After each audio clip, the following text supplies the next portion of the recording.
Last time on MV Makena Kai. We aweigh anchor from Hornby Island, have an enjoyable run down the central strait of Georgia toward Nanaimo. Along the way we see humpback whales and even manage to catch one on camera.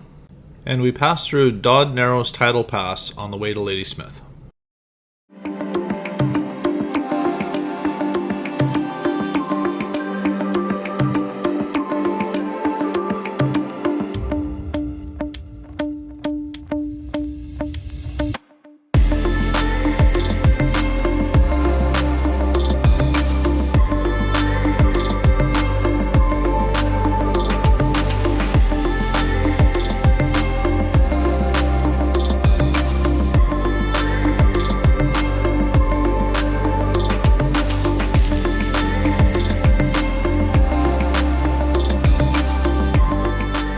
Looks like the sun is going down on another beautiful day, and yeah, nice spot here at Bute Island. Pretty hard to beat. Winds have calmed down.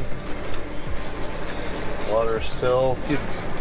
Looks like a few boats getting situated in the harbor. But overall, yeah, nice end to a nice day. Had a great transit today. Oh. Here comes Makena and Hunter with Dory.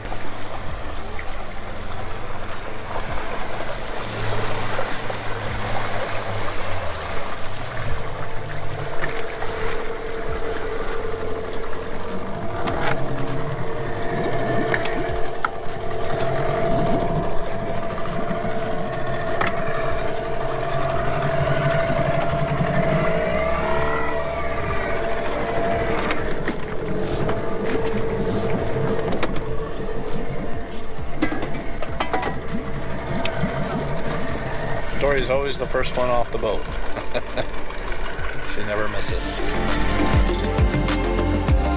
That night in Ladysmith was one of the nicest sunsets of the entire trip.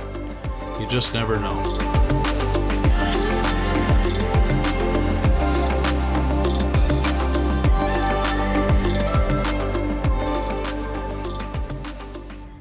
Ladysmith is located on the east coast of Vancouver Island, directly on the 49th parallel and fairly central to the southern Gulf Islands.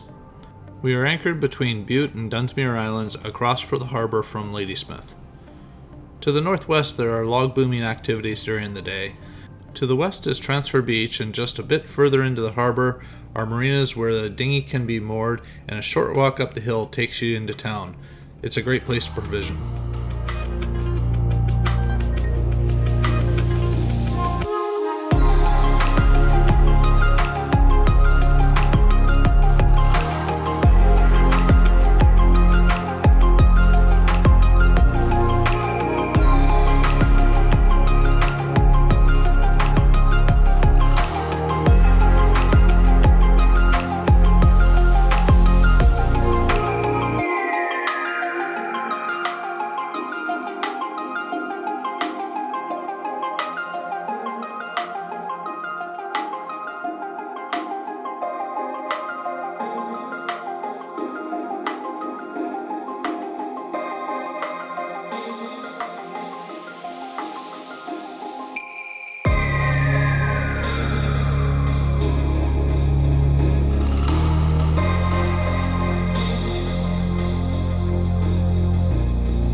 Well, Ladysmith sure is a bustling little town anyway. Since we've been here for the last couple days, right back over here, there's been a lot of activity. Notice they've just been pulling a lot of logs in, and I think they must have a sawmill over there, and they're probably doing some processing possibly, or perhaps it's just a sort or something. But definitely see booms of logs in, lots of boom boats moving them around, and pretty interesting to watch. It's unless you're just sort of sitting at anchor beside one of these places, you don't really even realize such a thing goes on. But yeah, pretty busy place. Well, we're just about to leave Bute Island this morning, and just near Ladysmith here, and we might go to Saturna or something like for the last few days. But one thing that's really been plaguing us on this trip, this guy right here. This was a video clip of the Windlass about 4 or 5 years ago that I took. This Windlass, I think it might be at its end.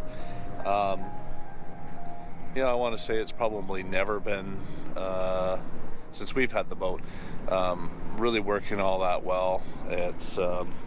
But it's really working hard, and it's popping the breaker a number of times on this trip, but especially the last day or so, and not even on heavy poles, even just on 20 or 30 feet of water. It's been near the end of that. It's even been popping it a couple times, so I think we're pretty close to end of life on it. It might just be a motor or something, but the trouble is almost everything is set up really how I don't want it to be. It kind of has, it has 3/8 chain, which does work really well. It helps really hold you in place, but it's so heavy. The weight per foot's about 1.4 pounds per foot. So that works really against you, especially when you get the deep anchorages.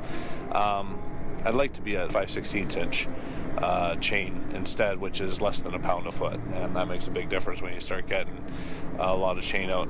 A lot of the time here, we especially when we go north, we anchor into the bank, it's called, and stern tie, and you have to put out about 100 feet of chain, and you kind of hook into a steep bank, and then you back onto shore and you stern tie, and that's actually what holds you there. And it sounds a little sketchy, but it's actually works quite well.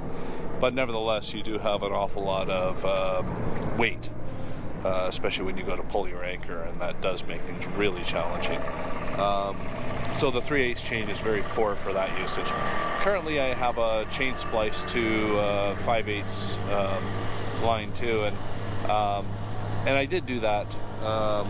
It had some pretty rusted segments on the 3/8 chain, so I actually chopped it into some shorter sections, one as a spare and then one in use, and then put the rope on, because it just lightens it so much more on a deeper anchorage. But there's issues with that too. It doesn't really feed as good as I think it could, and overall, I mean, it's pretty scaly looking underneath. I might see if I can throw a set of brushes and clean it up a little bit in the motor, but we're kind of looking at new windlasses. What do you guys recommend? Do you like the vertical windlass, kind of like we have, or is a horizontal a better choice, do you think? We're kind of in the market to looking right now, and if there are any comments or any opinions, I'd really be interested in hearing about them, or any brands or anything that's specifically good. We're certainly in a saltwater environment, so we want something that does have good corrosion protection. But yeah, totally be interested in anything anyone might have to say. It'd be pretty good to hear. Anyway, I think we're going to anchor up here pretty soon and start motoring. One thing to be aware of when coming in or out of Ladysmith Harbour, and it's pretty obvious from the video clip here, there are a lot of logs in this harbour, and quite often these logs stray loose from the booms. I have heard of several boats hitting logs coming in or out, so it's good to reduce your speed quite a bit coming into this harbour. Today we'd be heading down to Winter Cove on Saturna Island. From Ladysmith Harbour, we pass Bute Island and down Stewart Channel. We round Tent Island up Hurston Passage, around the north end of Salt Spring, past Wallace Island into Trincomalee Channel, We continue between Galliano and Salt Spring, passing Prevost and entering the Swanson Channel, a very busy area for ferries. Then we pass through the Navy Channel, and then finally at our destination, Winter Cove on Saturna Island.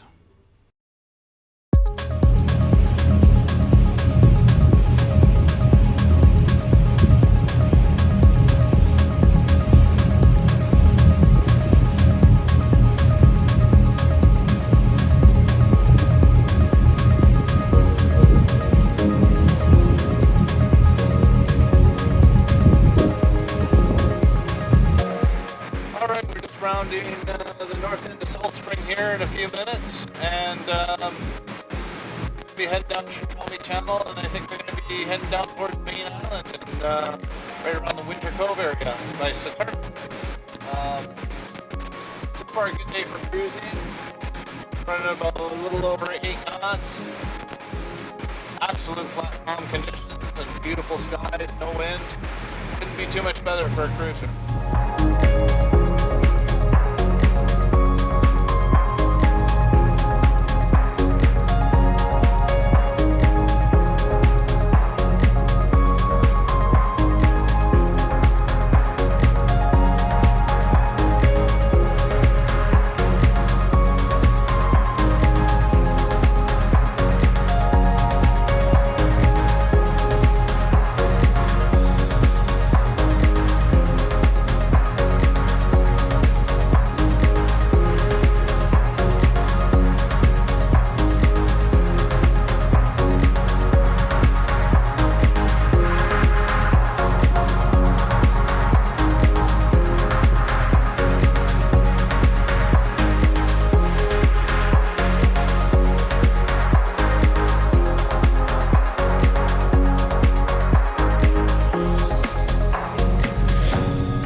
So we just got the anchor down and we are at Winter Cove on Saturna Island. And so it's a really nice park over on the shoreline here of Saturna. Little dinghy dock over here, and you can see Boat Pass right over there. That's kind of an interesting place. This place is laden with shoals all over the place, and there's a rock just right outside, just right on the outside of that. Numerous boats have hit it and sunk, and I can think of a couple in the last year that I remember seeing on YouTube and seeing in the news where they hit and sunk right there and then had to be recovered. There's also like a couple of rocks here on the inside you have to be careful for when you're burning around the dinghy and that sort of thing. But you know, I think most everything is charted quite well. You really just have to watch where you're going and what you're doing, like always. But kind of a neat spot, a little exposed, be a bit breezy, but never amounts to any wave height. Just it can get kind of windy in here, but it's a really neat spot. And the tidal pass, you got to be a little bit careful of it. The water does pour through there pretty good, especially on spring tides, and yeah, probably up to about 7 knots or so. It is predictable. It is in WX tide and probably a number of other programs, but yeah, it's kind of a neat place to explore and that sort of thing. But yeah, you do have to watch it. There can be kind of a little bit of a hole in there if you go. You know, dinghies are usually okay, but if you go real quick through there, you can sometimes find there's a big hole and you hit it and you actually kind of come out of the water, and you know, you could actually get knocked around a little bit. And it's pretty narrow otherwise, so you just got to be careful. But other than that, it's a neat place. We haven't been here for several years now, so looking forward to going and hiking out to the point there, and always exciting to look at the pass and watch other boats and stuff like that go through there. Kind of a neat place. Anyway, we should be here for I think 2 nights. We'll see how it goes.